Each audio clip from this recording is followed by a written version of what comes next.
Deuteronomy, chapter 25. Whipping as punishment for a crime.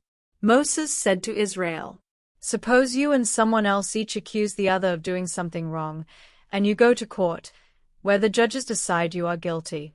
If your punishment is to be beaten with a whip, one of the judges will order you to lie down, and you will receive the number of lashes you deserve. 40 lashes is the most that you can be given, because more than that might make other Israelites think you are worthless. Don't muzzle an ox." Moses said to Israel, "Don't muzzle an ox while it is threshing grain."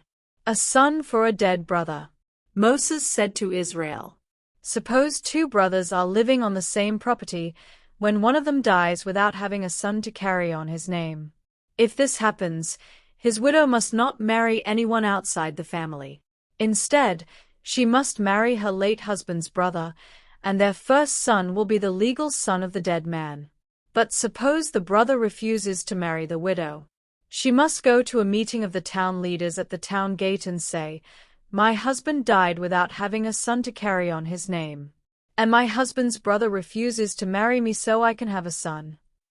The leaders will call the living brother to the town gate and try to persuade him to marry the widow. But if he doesn't change his mind and marry her, she must go over to him while the town leaders watch.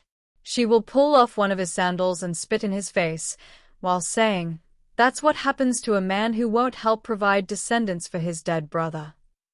From then on, that man's family will be known as the family of the man whose sandal was pulled off." When two men fight. Moses said to Israel, "If two men are fighting, and the wife of one man tries to rescue her husband by grabbing the other man's private parts, you must cut off her hand. Don't have any mercy. Be honest in business." Moses said to Israel, "Don't try to cheat people by having two sets of weights or measures, one to get more when you are buying, and the other to give less when you are selling. If you weigh and measure things honestly, the Lord your God will let you enjoy a long life in the land he is giving you. But the Lord is disgusted with anyone who cheats or is dishonest. Wipe out Amalek." Moses said, "People of Israel, do you remember what the Amalekites did to you after you came out of Egypt? You were tired, and they followed along behind, attacking those who could not keep up with the others. This showed that the Amalekites have no respect for God. The Lord your God will help you capture the land, and he will give you peace.